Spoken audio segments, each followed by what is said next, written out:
According sa una sa akong nahibalaan, kanang ang Catholic daw is the religion of the Mass. Ipaprove na the Mass. Mass. M-A-S-S. Why?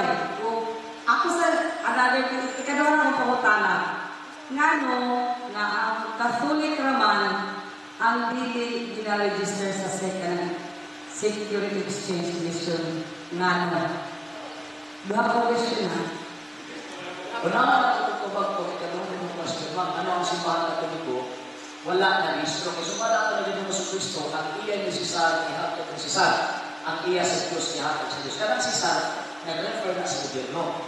Kaya sa una, karon presidente man karon.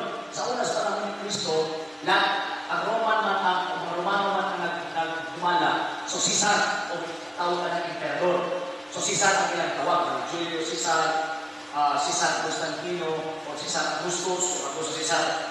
Ang buti pa sa na, emperor or king, muna sa ilang ito. Manali mo sa Kristo, ihatag ng Cesar ang iya ni Cesar, ihatag sa Diyos ang iya sa Diyos. Ang atong simbahan, hindi man iya ni Cesar. Wala mo din ihatag ni Cesar.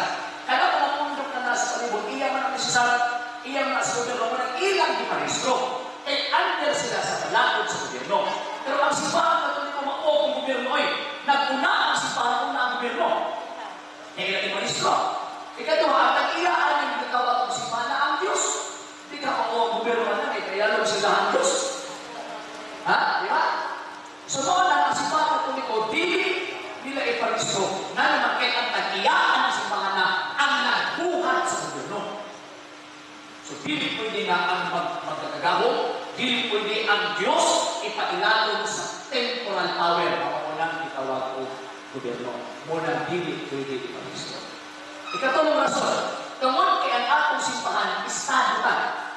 We are state. Di na kita purely religion lang. Hindi pa na sila nga sekta o relihiyon lang. No.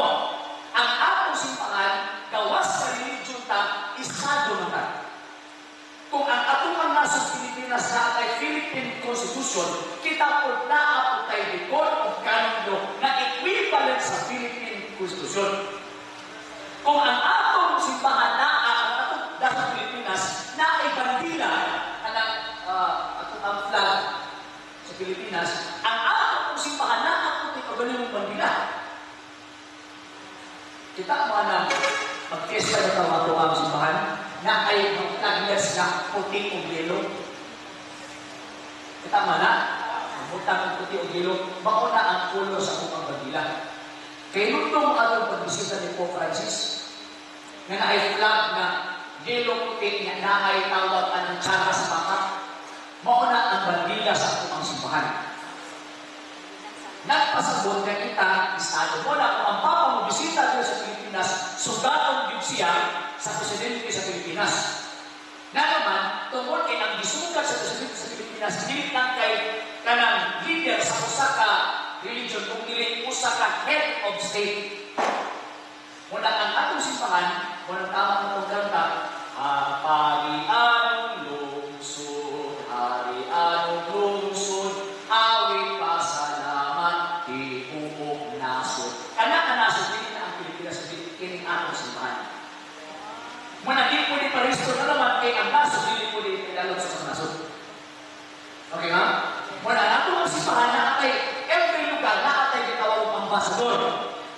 Sa tuan ng Pilipinas, na atay ambasador dito sa US, natin ambasador dito sa China, natin ambasador dito sa Japan, at upang pang-nasod. Ang simbahan po, nakapag si ambasador, gitawag na siya ang papal nuncio. Pag nilay papal nuncio, muna ang ambasador gikan sa Vatican. In the name of the Pope, siya ang gulong. Muna, nakatay tawag na papal nuncio sa Pilipinas.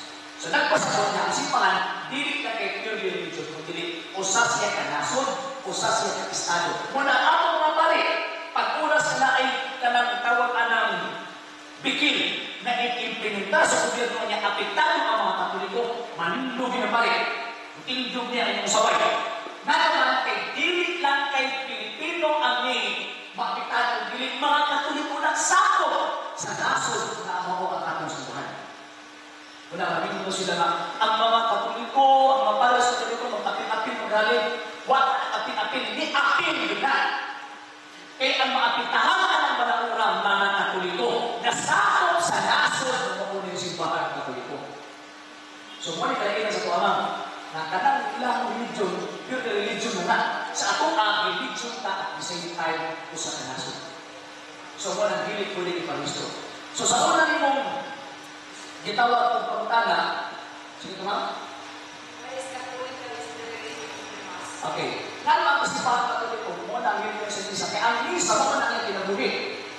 Kaya ang pinakaunang nagtukod sa misa, o ang dihala diha sa misa, kaya kung nagtukod sa misa, kinsa nagtukod sa misa? Si Kristo. Kinsa ang dihala sa misa? Si Kristo. So, muna ang kinikong simbahan na mauni ang reliyon na nabuhi diha sa misa. Kaya ang kinabuhi niya mauman ang misa. Kapit ka na ay hindi mo ng simbahan karaan na laking maksim. Ang ingon na lex orandi, lex credende. Ang buti pasabot, the law of prayer is the law of faith. Mula ang akong simbahan na buhi ni ini mong pagsimba o pag-ampo o maokin niya ang ato ang supreme law. Mula sa tuwang simbahan, hindi na piniwala ng isa. Nakagitang isa. Kay mauna ang atong pinabuhi. Pag may simbahan na wala din isa, hindi na Katoliko. Muna kung natin GDK, musubutan ninyo ang mga lideras gawin isa, tingnan na hindi ka Katoliko. Kaya ang kinuha na Katoliko, nabuhi ang maong government, Kristohan ng Katilimban, pinaakihan ng maong isa. Okay, ha? Next question.